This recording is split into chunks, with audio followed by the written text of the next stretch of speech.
Selamat datang kembali teman-teman di tutorial Godot Indonesia bersama dengan saya Sulaiman Santoso. Dan di video kali ini teman-teman kita akan melanjutkan kembali pembahasan AdMob kita dengan membahas tipe iklan yang kedua, yaitu namanya interstitial. Jadi interstitial ini adalah sebuah iklan yang kalau banner kan cuma muncul di atas atau muncul di bawah, kiri kanan begitu ya. Kalau interstitial ini itu tipe iklan yang munculnya satu layaran, yang besarnya satu layar gitu. Biasanya kalau teman-teman main game, setelah beres satu game, ada iklan yang muncul yang full screen begitu. Nah, itu iklannya namanya interstitial. Nah, mari kita coba gimana sih cara kita membuat si interstitial ini. Nah, ini saya melanjutkan dari video sebelumnya. Jadi kalau teman-teman belum mengikuti video sebelumnya, silahkan mengikuti buat setting-settingannya sebelumnya. Kita sudah ubah di sini ada dua pengubahan yang saya lakukan, yaitu saya tambahkan tulisan load interstitial dengan view interstitial. Jadi di sini bedanya banner dengan interstitial di sini adalah si banner ini, kalau kita lihat codingannya sebelumnya, yang ini ya, one button one press ini codingan kita ketika kita bikin iklan.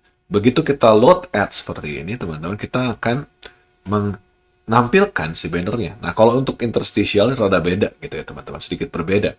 Jadi di interstitial ini kita loading dulu, baru nanti kalau kita klik kita bisa tampilin si iklannya, kurang lebih seperti itulah. Atau kalau kita memutuskan mau kapan tampil baru tampil. Jadi kita load baru tampil. Di sini kalau ini kita load langsung tampil gitu ya. Baik, mari kita coba dulu aja.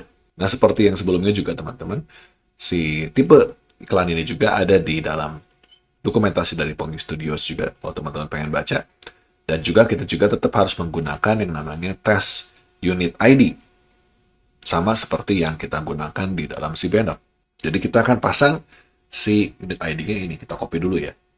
Oke, sekarang kita akan tambahkan dulu variabelnya. Kayak kemarin ya, kita tambahkan. Kita kasih namanya sekarang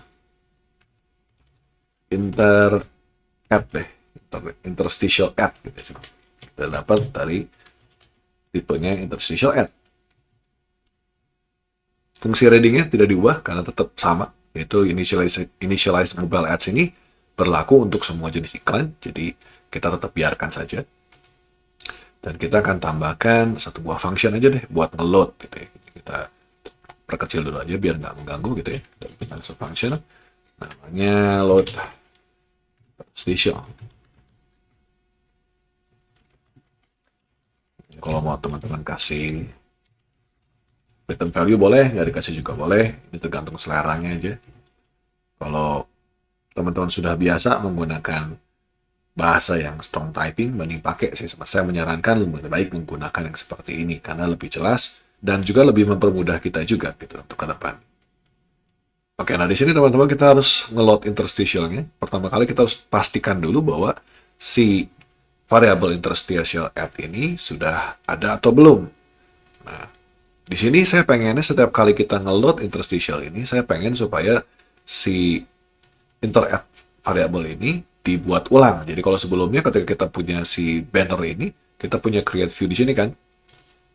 Si banner ini bikinnya itu ketika kita udah bikin sekali aja kita bikinnya gitu. Ketika kita lihat di bagian button press ini, di sini kita cuma ngecek kalau misalkan dia null. Kalau misalkan dia null, kita create view-nya. Kalau sudah create view-nya, berarti nggak perlu kita create lagi gitu ya. Jadi selalu sama gitu ya. Nah, kalau yang di sini teman-teman kita pengen coba kalau misalkan saya pengen si interstitial add ini, si interadd ini dibikin baru setiap kali kita load interstitial ya. Jadi ini kita cek aja.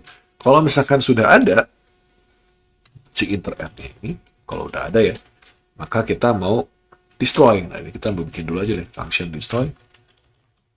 Nah, ini interstitial. Sini kita panggil interadd titik destroy. Sini kita panggil juga interadd.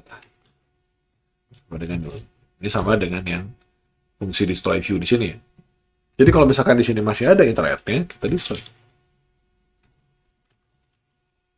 Gitu ya. Nah, kalau nggak ada, nah di sini kita bikin unit ID. Unit ID sama kayak yang sebelumnya. Nah, ini yang kita punya. Jangan lupa teman-teman, unit ID ini harus diganti kalau misalkan kita mau mempublish game kita begitu ya. Nah, setelah ini teman-teman kita mau menggunakan sebuah kelas yang namanya interstitial add loader. Jadi kita mau panggil interstitial add loader di sini. Add loader ini punya new new, dan kita bisa panggil namanya load fungsi. Nah, fungsi load dari interstitial add loader ini, kalau kita klik, ini punya 3 parameter, ya. Ada add unit ID, ini yang nanti kita mau isi, ada add request, sama ada interstitial add load callback. Jadi kita punya 3 parameter yang harus kita isi gitu. Balik lagi ke codingan kita di awal ini, berarti kita perlu 3-tiganya. Pertama udah jelas unit ID. Nah, kemudian kita harus punya juga di sini requestnya belum bikin ya. Nah, misalkan di sini inter request gitu ya. Lalu kita juga mau tambahkan sebuah callback di sini. Jadi kita panggilnya inter callback gitu ya. Oke. Nah, kita punya inter request sama inter callback. Saya full screen. Nah, si unit ID udah ada, inter requestnya kita mau bikin. Nah, kita bikin dulu ya. Kita bikin variable inter request. Inter request ini tipenya itu adalah sebuah add request. Nah, add request, kita bikin aja langsung add request titik new. Dengan begini si inter request-nya udah diisi nih di sini. Nah, sekarang kita bikin lagi satu lagi si inter callback-nya. Nah, si inter callback ini kita bikin lagi. Itu tipenya adalah sebuah interstitial add load callback. Nah, load callback ini tipenya kita ya isinya sama teman-teman. Jadi kalau kita mau pisahkan aja karena supaya lebih enak dibaca gitu ya. Kita panggil di sini callback ini adalah interstitial load callback titik new. Nah, ini udah hilang, semua kebutuhannya sudah dipenuhi begitu ya teman-teman. Si add request ini sama dengan add request yang kita panggil di banner sebelumnya. Jadi ini ada permintaan untuk ngambil sebuah data iklan baru dari internet. Nah, yang mungkin baru di sini adalah si inter callback ini, si interstitial add load callback. Jadi kalau teman-teman ingat di banner itu kita punya yang namanya callback. Tapi callback-nya itu adalah kalau ketika kita klik iklan atau ketika kita berhasil load banner atau gagal load banner gitu kan kemarin di situ. Nah, ini juga sama teman-teman. Jadi interstitial add load callback ini adalah callback yang akan dipanggil kalau ada masalah dengan iklannya berhasil di load atau enggak. Jadi kalau kemarin di banner ada event untuk kalau misalkan iklannya gagal di load atau iklannya berhasil di load. Nah, untuk yang interstitial ini menggunakan si callback ini. Jadi kalau kita lihat si inter callback ini, kalau kita titik di sini, dia punya 2 nih, ada on at fail to load sama on at loaded. Nah, ini bisa kita pasang nih. Nah, misalkan on at loaded nih. On at loaded ini bisa kita isi dengan sebuah function yang ini menerima hasil result. Itu tipenya adalah interstitial add. Okay. Ini resultnya, lalu kita bisa bikin titik 2 di sini. Nah, kita bisa assign di sini si inter add kita ini pakai si hasilnya. Nah, result ini. Jadi si fungsi ini kan add on add loaded ini adalah berhasil kalau misalkan kita berhasil mengambil iklan dari internet dan iklannya berhasil di load, maka jalankan fungsi ini. Nah, fungsi ini mengembalikan sebuah interstitial add sebagai resultnya. Maka di sini kita tinggal pasang aja si inter add yang kita punya ini diisi dengan result, gitu ya. Dan kita juga mau tambahkan dia di status label.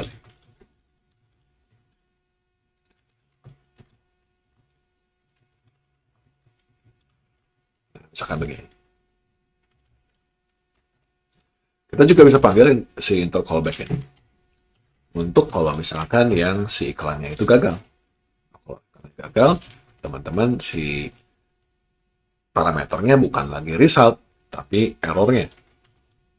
Error message atau error object. Error object ini tipenya itu adalah load add error. Add error ini, jadi kalau sudah tinggal kita pasang aja status label text betul.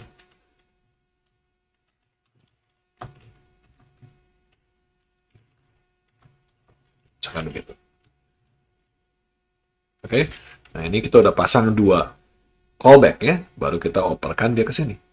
Jadi ketika kita pasang interstitial add loader dan load, dia akan pasang di unit ID yang kita berikan dengan request yang kita kasih dengan callback yang kita sediakan di sini.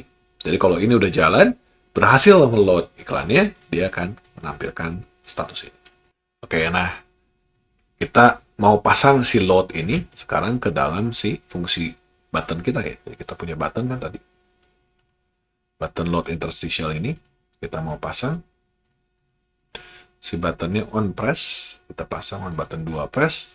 Kita panggil dong, kita load interstitial.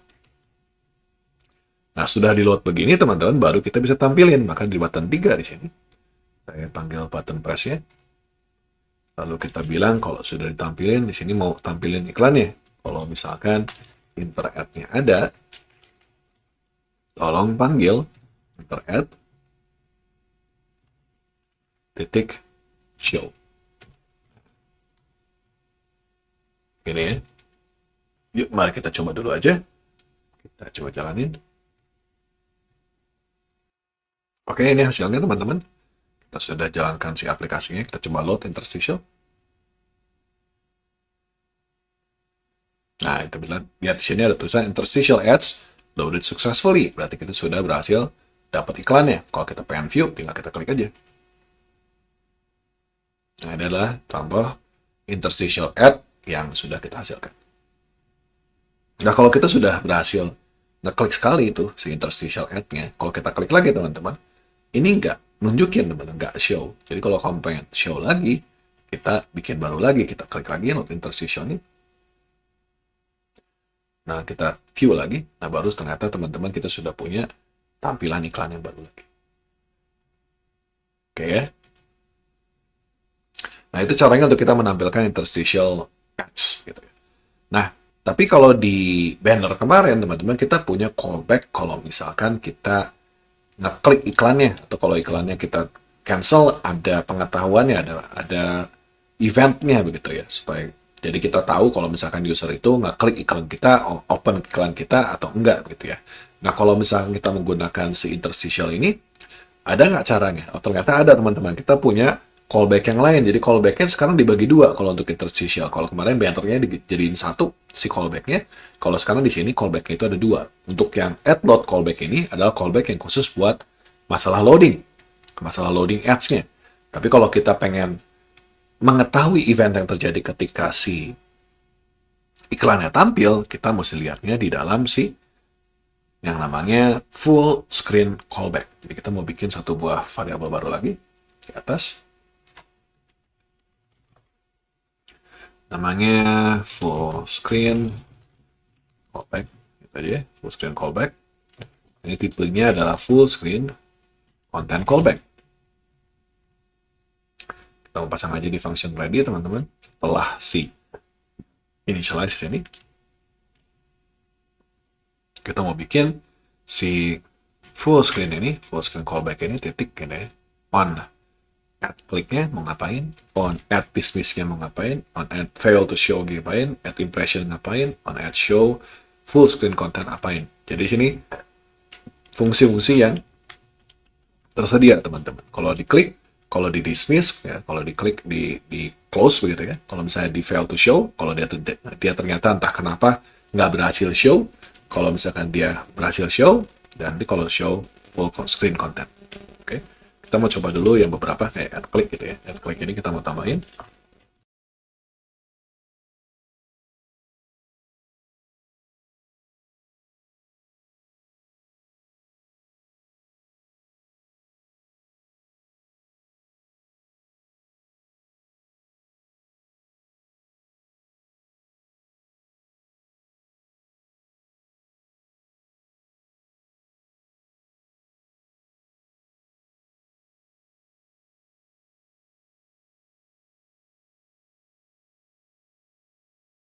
Gitu. Nah, kalau udah kita bikin nih si full screen callback ini, bisa kita pasang teman-teman ke dalam si interact-nya. Jadi kalau yang tadi mah di luar daripada si interact-nya, kalau yang ini teman-teman, setelah kita dapet nih interact-nya kan di onloaded ini kan dapet nih interact-nya, kita bisa panggil interact titik. Nah, full screen content callback-nya kita isi dengan si full screen callback yang tadi. Oke ya. Oh, sorry teman-teman, ternyata ada yang ketinggalan nih. Jadi sebelum kita mau panggil print di sini, kita harus panggil dulu full screen callback ini. Diisi dulu variabelnya ya, kita belum isi variabelnya ya. Jadi full screen content callback, titik. Gitu ya. Nah, karena kita ngedeploy-nya di HP, teman-teman, perintah print ini nggak akan jalan gitu. Jadi supaya kita bisa ngeliat, kita ganti aja deh jadi status label kayak tadi sebelumnya ya. Kita bilang ads-nya diklik loh. Ya. Jadi kita coba jalanin setelah ini.